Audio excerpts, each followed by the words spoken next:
Everybody want to be bodybuilder, but nobody wants these heavy ass weights.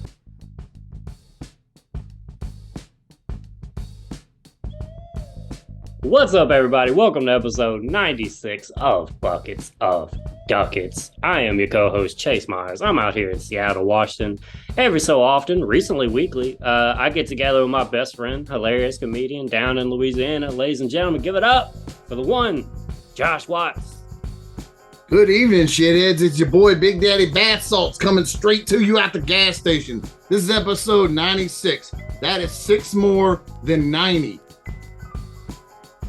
Which we did almost 6 weeks ago now, because we're back on track. The haters told us we couldn't do it. They said we couldn't. They kept telling me. We did it. So far, this is like the third one. The thing about haters is like they're so like they just walk right up to you and go, "Hey man, you just ain't shit," and then they walk away. Like they just come tell you. They just I was in Walgreens waiting to get a prescription, and the guy walked up to me and goes, "I bet you can't put out another podcast next week." And then he called me dumbass, and he stepped on my foot when he walked away. He did it on purpose. I know he did it on purpose. It was rough. It was a hard stomp. There was no way it was accidental. He did it with both feet. He stomped once and then came back with the other foot. Like that $10 movie, just jumped up in the air and stomped on him. He was squishing grapes with my shoes. YouTube people and podcast people, subscribe or do whatever the thing is that you're listening to this or watching this on tells you to do. Follow the robots, and they'll tell you what we're performing. John, I'm pretty tells you. Exactly. I'm pretty spooked about machines, to be honest with you. Our buddy Morgan Wright, is that dog's getting loose out there.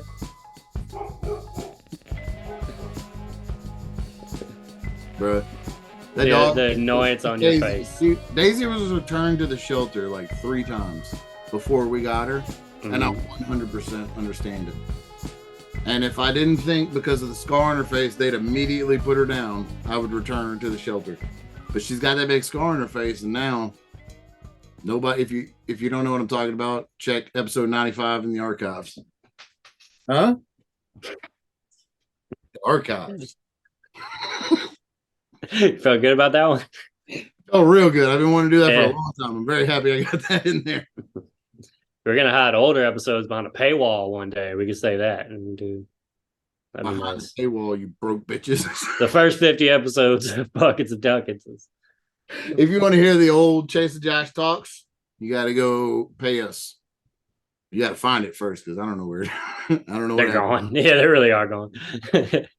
I guess if we pay for, I don't even know how we'd have to go back. However, we get that RSS feed back up, but after it's not gone forever. No, because whenever I look at my like podcast library things to subscribe to, it still shows up. But if you click on it, nothing happens. So there's something, I don't know. There's something that we used to do. Somehow we turned that one off. I don't know how. I can't imagine how the two of us figured out how to get that off of the internet. 100% was accidental. There's no way we did it on purpose. That's actually why we ended that podcast. We couldn't figure out how to get the feed back up. So we took 3 years off. 3 years of trying to figure out what the fuck we did. You know what? Why don't we just do a different one? I don't even want to anymore. That's what I said. You did. What you been up to? This is what I was trying to get to a second ago about the robots. Our friend Morgan Wright is borderline obsessed with us, honestly. In his free time, he decided to put into one of those AI gonna take all of our jobs machines. He put in Skynet. He put in the Skynet. Like, here's the thing, Morgan, you could put in some fancy shit about yourself, bro. You need to live more through yourselves, man. But he put in like, what's the episode of Buckets of Duckets? And then it spit out an alarmingly close episode of Buckets of Duckets, and it really spooked me. I hated how much it actually sounded like us. A lot. It was shocking, dude. And I know it came up in like seconds. It had the intro down like perfectly. Like literally the second that they have like a to voice. Like a Skynet to voice translation, bro. We can literally just type in, all right, we're going to do episode 98 of Buckets of Duckets. and then it would just do it for us. That's what we ought to do. It's getting there. Somebody's gonna write. I saw that. I mean, it's definitely like already been thought about, but somebody's gonna write a movie through just AI, right? They're just gonna put in movie plots and then do it. Years ago, somebody shot a fucking movie on an iPhone. They're definitely gonna do. I think this reminds me. One of my favorite bands in the world is Faith No More. The singer Mike Patton is the singer of like 8 other bands. But one of the reasons I really love them, he did an interview in like 1991 or something. And he's eating a sandwich while they're talking to him very loudly. And they ask him about making the new album. And he says he can't wait till computers just start making all art. And then like, you think computers? He's like, yeah, I just think humans are done being creative. It should just be computers now. We should just let them do it. And he goes off on this like very troubling to see now. And he's just fucking with them so bad about it. It's hilarious until now. Like that's until it's all came true. Yeah, every bit of it is true. I'm probably going to get killed by the CIA for talking about it right now. Oh, I submit. I'm not like pushing back. I'm just saying it's wild. That's all it is. But yeah, I fully submit. I'll bow down to the robot overlords without a second thought. Not even. Come on. No. If they don't have a heartbeat, it's a robot. I'll surrender. You got a heartbeat, I might try to fight you. Robot? Nah, dude. I've seen Terminator. I know what happens. Come on. I surrender. But yeah, they did that, and then he put in another one where he just had us write like they had it write like an essay about us. Once again, Morgan could have totally done this on himself, but it's just I don't know, just a great friend, and yeah, it definitely that was more off. The essay was off. Our podcast was pretty on because there's like 100 episodes of it to fucking it for real was troubling. I know we joke a lot and are real sarcastic, but like honestly, it was upsetting how accurate it was. There was something where it was like, well, first off, they did think that we took in like questions, which no, we need no input. We need no input from any of you guys. But yeah, one of the questions was like, how do you handle hecklers? And I answered all shitty, and I was like, that's exactly how I feel about that conversation. I'm so tired of talking about how you handle hecklers. You just fucking handle them. I don't know. Just fucking handle them. You fucking just do it. I don't know. There's not a trick. Nope. You make them stop talking and make the room still like you. Make it happen. Oh wait, I was gonna say you wait until they're coming up onto the stage and they're the most off balance, and then you put your Jordan right in the middle of their heart and push as hard as you can. Push back. You're fighting oppression. See, that was in the AI. That's what I'm saying. Like, that was so fucking terrifying. I'm quoting that. Yeah, is that like you have it pulled up? Like I had said, like my AI Chase, which I guess is the real Chase. The real Chase said, "Who's who?" Matrix is, I guess. You know the moment when you don't know who to shoot between two people? That's what it's going to come down to, is whenever the AI is going to pop up and be me better than me. Yeah, Chase has like a leather Matrix jacket on them. Josh is going to shoot me.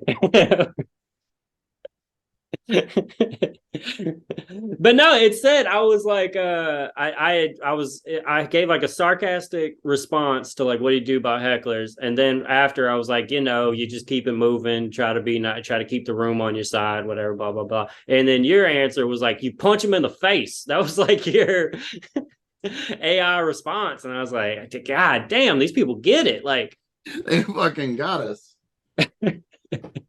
I mean, I thought we were deeper than that, but maybe not. It took a computer 3 seconds to figure us out. I bet you if we recorded that AI, we ought to do that. We ought to do the AI like as a script. Like record a version like this, but using that AI as a script and upload it, and I bet it'll be our most popular episode ever.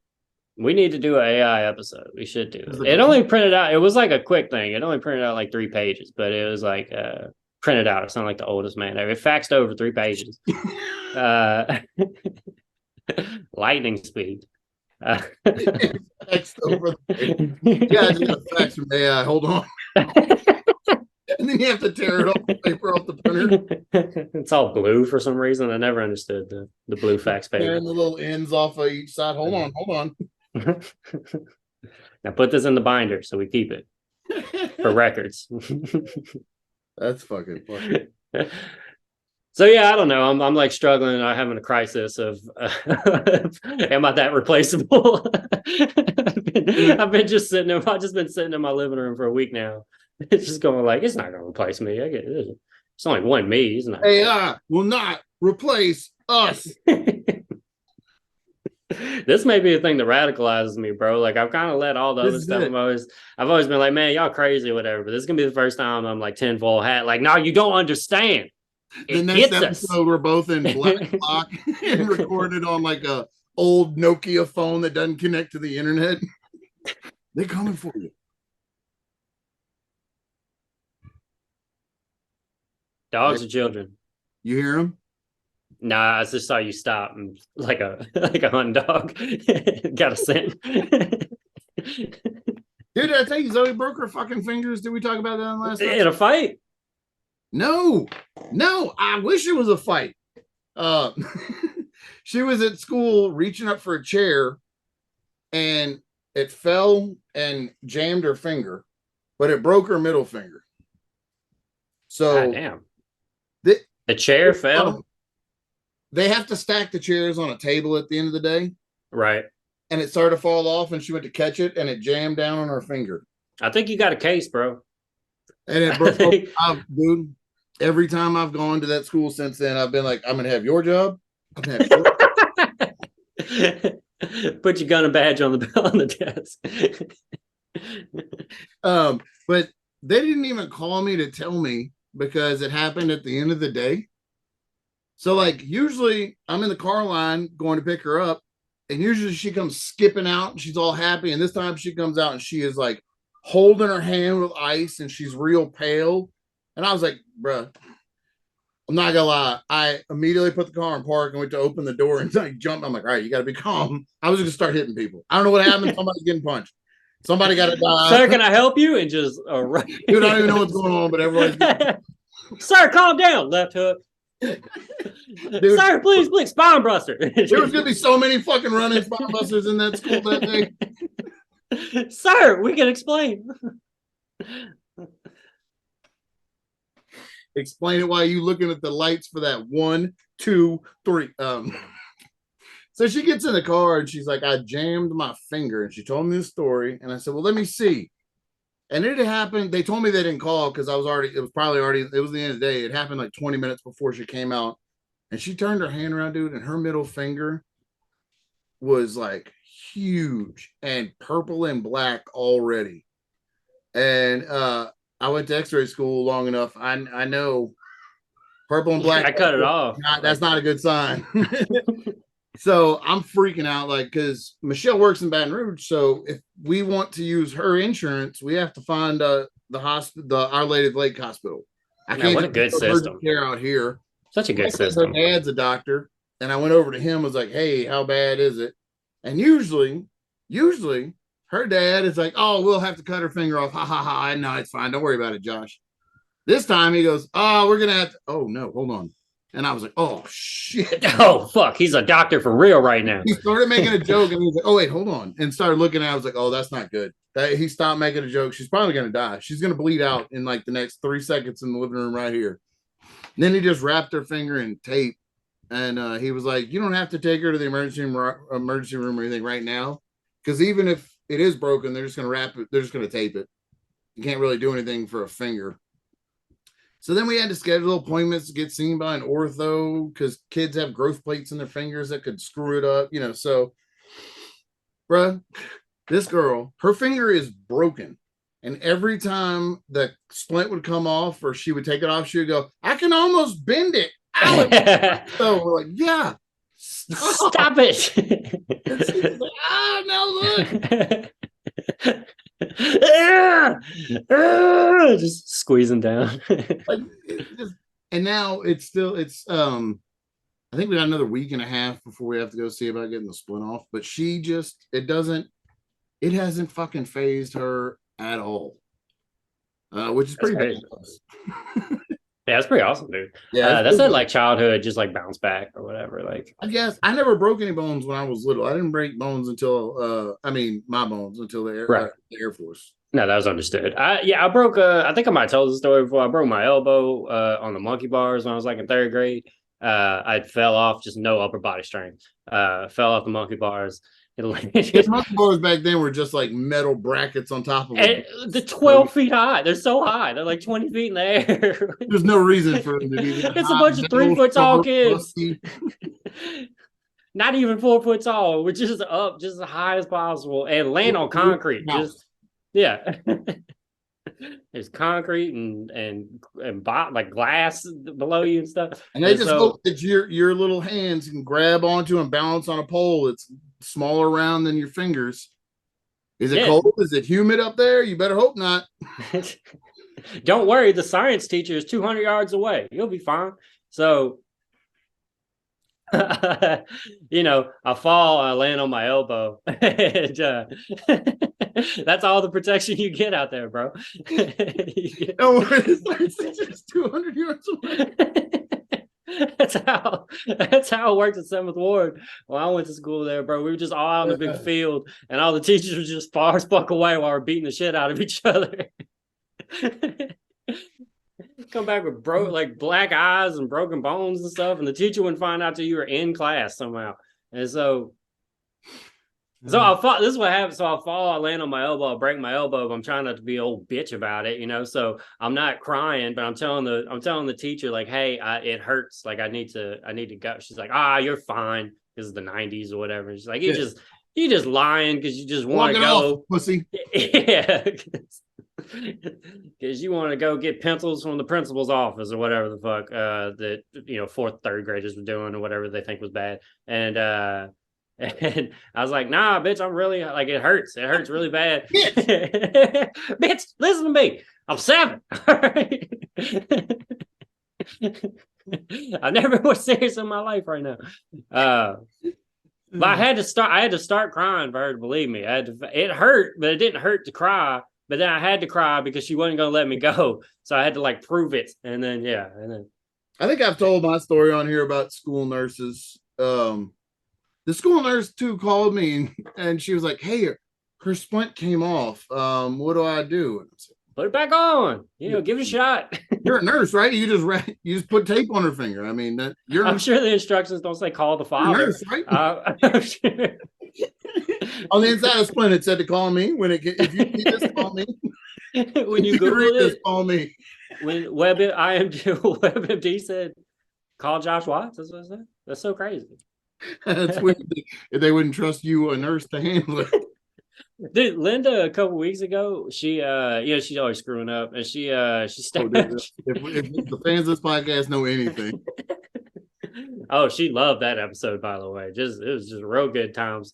Immediately shut off the podcast with you, like, what a good talk with my best friend. And then I walked into the living room to like, you fucking asshole. Because my voice projects, Josh. I didn't even have a week to get a story together, make sure she didn't listen to it. She heard it straight out my mouth. There's no time to come up with a bit to cover. So, I'm not improv. I don't know what to do. Look, it's an act, okay? It's a show when you come out. So she's cutting avocado just recklessly and just giving it no respect, and stabs herself in the hand, and like good, like real good. And so we do the thing where, we go get bandages and all type of stuff, and we try to like get it together, but it's in like a weird spot where it keeps bleeding. Mm-hmm. And so sleeps overnight. Next morning wakes up, damn, it's still bleeding. Maybe we should go to the doctor. So we go to urgent care, right? Because it keeps like reopening.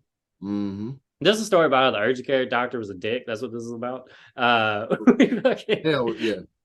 Yeah, we walk in. He was this was the least important thing of his day, clearly. Like, walked in, what happened? Stabbed myself, whatever. He's like, so did it just happen? And she's like, probably last night at around like 7, 8 o'clock. And he's like, so it's been a long time then. And we're like, well, I guess I didn't fucking know the timetable on getting stabbed. Is that the medical term for it? Yeah, I didn't realize if you didn't handle it in 20 minutes, just fuck me. I didn't know that was the rules of getting stabbed. I thought when you get stabbed, that is just something they can handle at any time. Or 10 minutes. Or fucking done, right? And so he's upset that this has now come to him. And he goes to like look at it, and he touches her hand, and she maybe slightly dramatic, but it hurt. She did one of those, and he was like, I barely touched you. And I was like, I'm about to beat the dog shit out of this man right now. This is what's about to happen. I'm gonna beat the fuck out of you in this urgent care, and I'm gonna send you to the next room to whoever the other doctors your buddy's are. Gonna be working on you next door. It's just a second, bro. He pulls out. Here. What a fucking dick. He pulls out like some fucking Elmer's glue and glues her together. And then she was like, so next time that's just the better way to go about it, is do like glue thing. And he was like, just to be clear, it would have been fine if you did nothing. That was how. Jesus Christ. Bro. I mean, seemed like the place to be. Yeah, so we're like, damn. Thanks then. So where do I go now to give you my money? Sir, right. Appreciate that. Thousands of dollars for this. When we were doing demonstrations at a high school in North Carolina, and I was with the canine. I wanted to be a canine cop so bad because you just have a dog all the time. They give you a special Jeep. Dog rides in. You got, dude. So I would feed the dogs. I would clean their cages out beforehand just to get in good so I could get accepted to canine school early because you got to get recommendations. And then I would go be the test dummy when they would go do demos at schools, which means I was the idiot that run around in the suit and get bit. And I think I've told this. Have I ever told this on here? Maybe. We've talked about everything. There was a dog. They brought a dog named Aaron. People don't realize that we started re-airing episodes like 15 episodes ago. Yeah, this is actually episode 64. This is from 2019. Aaron was chasing me down, and I had the big stupid suit on, and she knocked me down, and I whacked her pretty hard, like in the process of falling. But a dog's biting you, yeah. And I knew she took it. She had she was biting the suit, and she didn't like it. And I knew she took it personal, and I knew I was fucked because I swear to God, Chase, if the dog could have been doing this to me, she would have. And the next thing they did was she has a muzzle on, and I don't have any protection, and it shows you how hard they hit with their muzzle. Well, she starts running after me, and okay, I had to kick her. That's why she got mad at me. There was a kid we lined the kids up against the wall, and then you run out in front of them. And they're lining against the pool, and this little boy kept talking about how his daddy's pit bulls would tear these dogs up and, whatever. Always happens. And then Aaron was running at me, and the kid stepped out and like clapped. So she turned straight towards the kid, and I jumped on Aaron and like kicked her in the head and held her down until the handler could grab her. And she was pissed about that, obviously. Yeah, I could see that. So the next attack was a muzzle attack where I don't have any protection. She's got a muzzle on and a choke chain. She knocks me down, beats me up. They come pull her off. Well, she takes off running. She shakes off the choke chain, which is not a good sign. And then she hits me, and I could feel her like popping her face. And she snapped the muzzle off and came down to bite my face. And I threw my arm up, and I got chomped down on my arm. And I absolutely froze. And I would love to say it's because I know if you move, they're going to shred you more. And I had canine officer in my blood. But I was scared out of my fucking mind because it was just right here. Paralyzed. And I froze. I thought my arm was broke. And she doesn't let go. That's the thing with Aaron. Aaron doesn't let go. So the handler had... That's the thing about Aaron. The handler had to wrap a leash around... Aaron's still holding on to like 3 people right now. Pick her up and hold her until she passed out from being choked before she let go of my arm. And you could see almost to the bone. Like you could see way deep into my arm. And I was like, oh shit, we got to go see the nurse. So we go to see the school nurse, this old lady. And I said, it's really bad. And she said, honey, I've been a nurse for 30 years. And I uncovered it, and she passed out right there. And on the drive home, the canine handlers told me, look, dude, instead of going to the hospital and getting stitched up, we'll have to do tons of paperwork. That's going to be a big pain in the ass. I got this glue, and we stopped at a gas station, and they bought super glue and pinched my forearm closed and just glued it. And it was just like super glue, like Gorilla Glue off the shelf of a gas station in Pinehurst, North Carolina.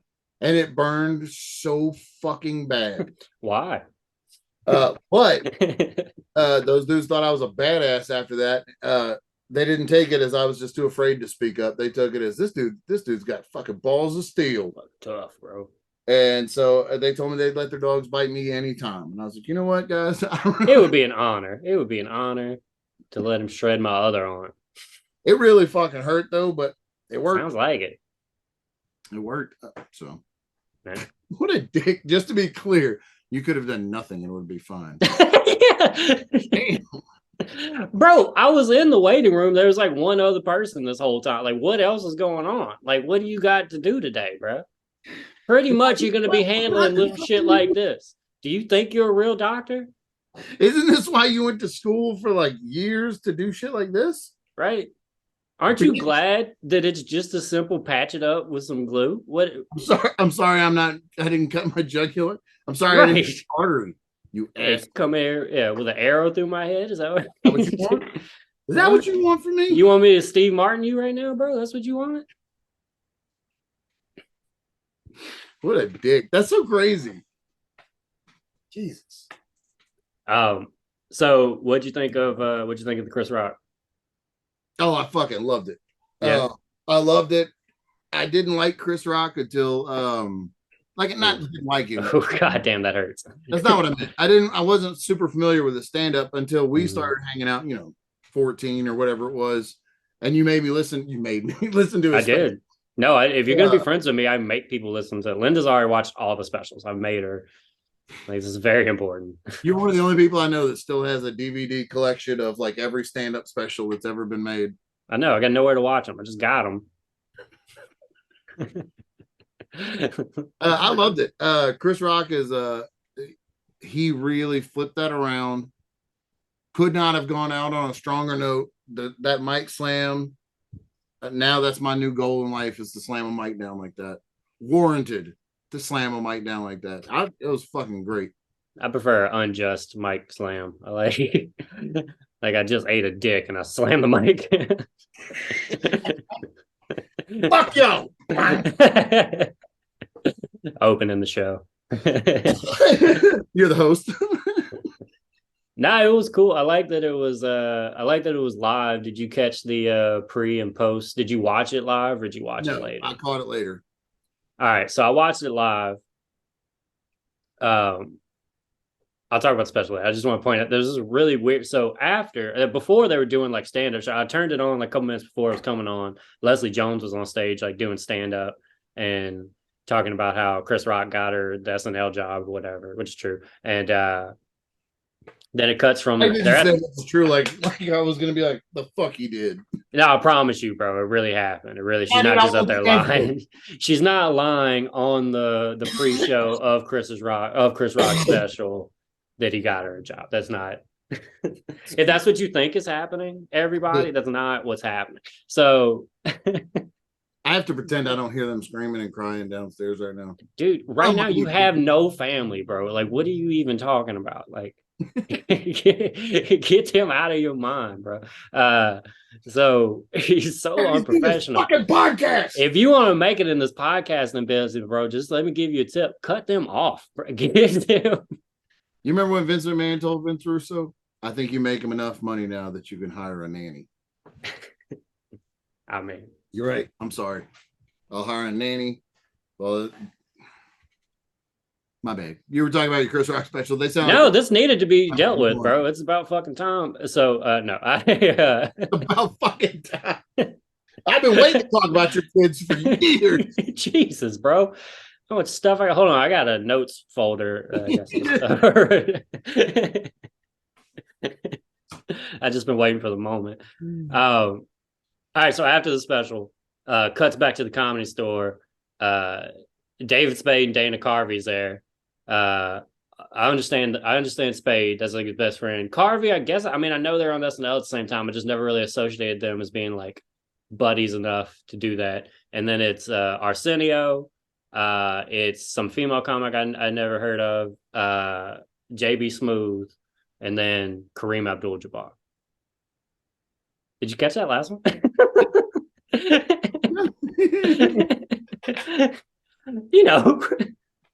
Comedy legend Kareem Abdul-Jabbar. Was there to give his takes.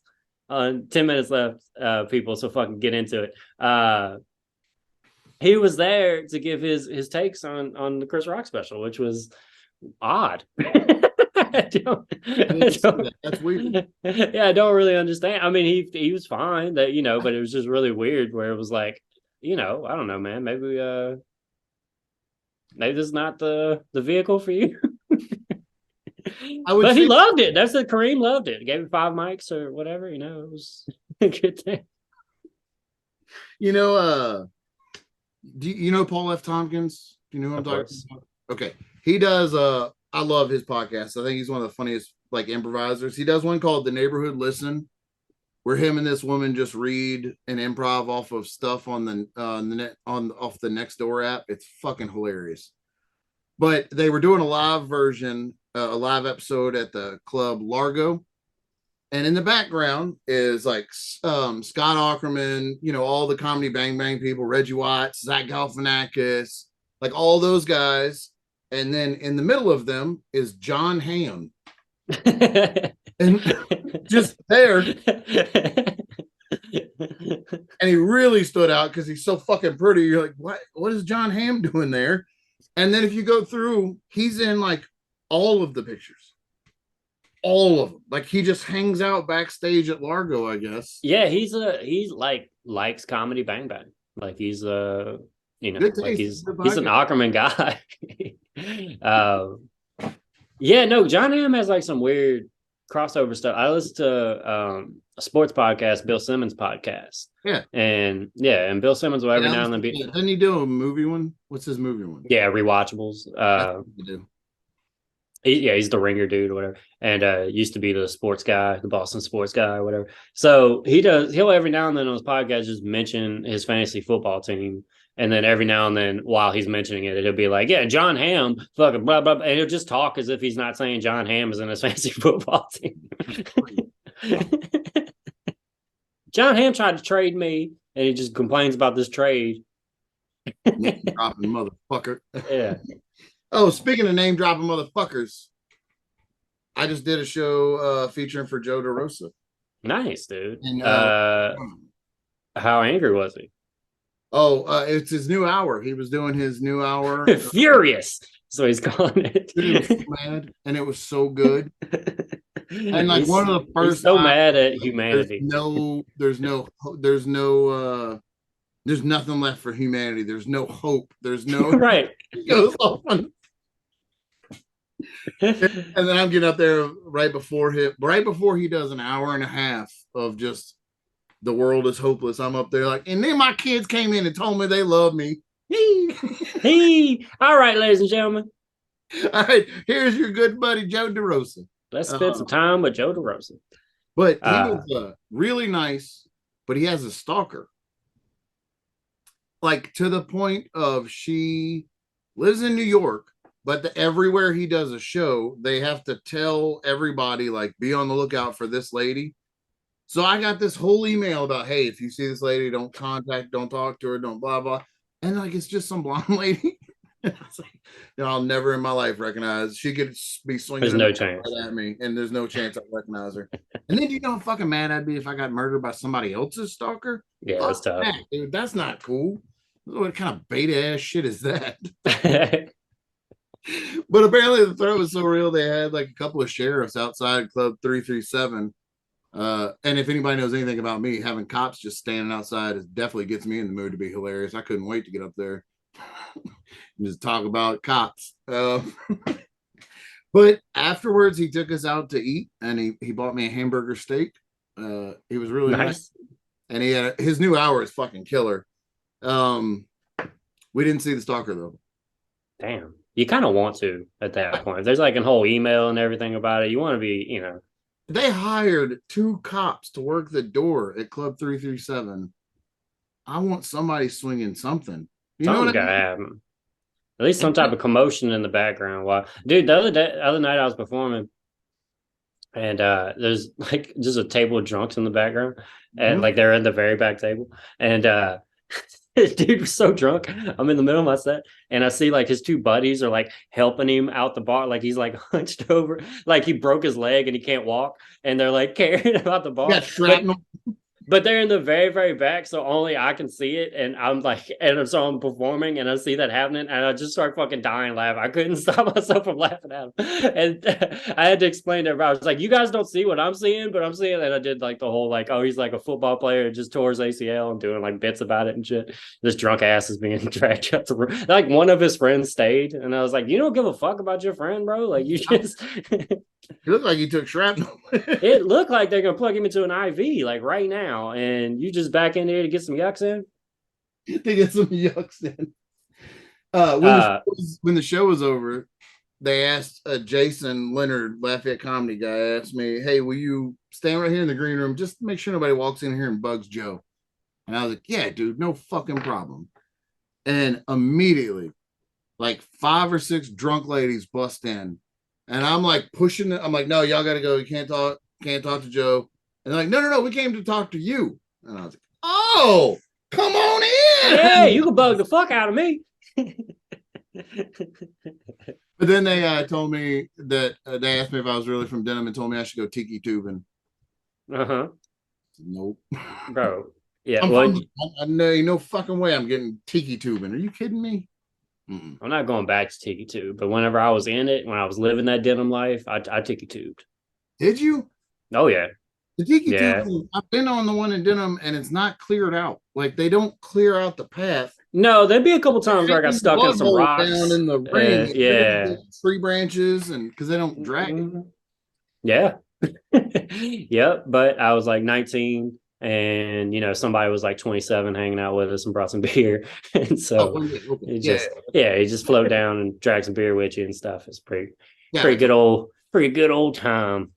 So I think Chris Rock, I think his the tambourine special, I think he was trying to change up his style a little bit. It was his I'm divorced special, and he wasn't like kind of leaning into like 90s Chris Rock. This is how I tell jokes. That it seemed like he was trying to be more calm. And then this one, Selective Outrage, seemed like he was like, fuck that. And went back to doing all of his like just like typical Chris Rock rhythms and stuff. I really liked it. I thought it was good. I'm so tired of hearing cancel culture if I hear one more famous person talk about how they've been canceled or how they can't say stuff, dude, I'm going to lose my fucking mind. Like, you guys can all say, Joe Rogan just opened up We Can't Do Comedy Anywhere comedy club, which makes that sounds like the safest space of all time. You sound like the biggest pussy in the world. That you're like, I made my own special comedy club that I can tell jokes that I like, because I don't know who's telling him he can't. Pretend that minorities are equal to me in my own place, make me feel scared.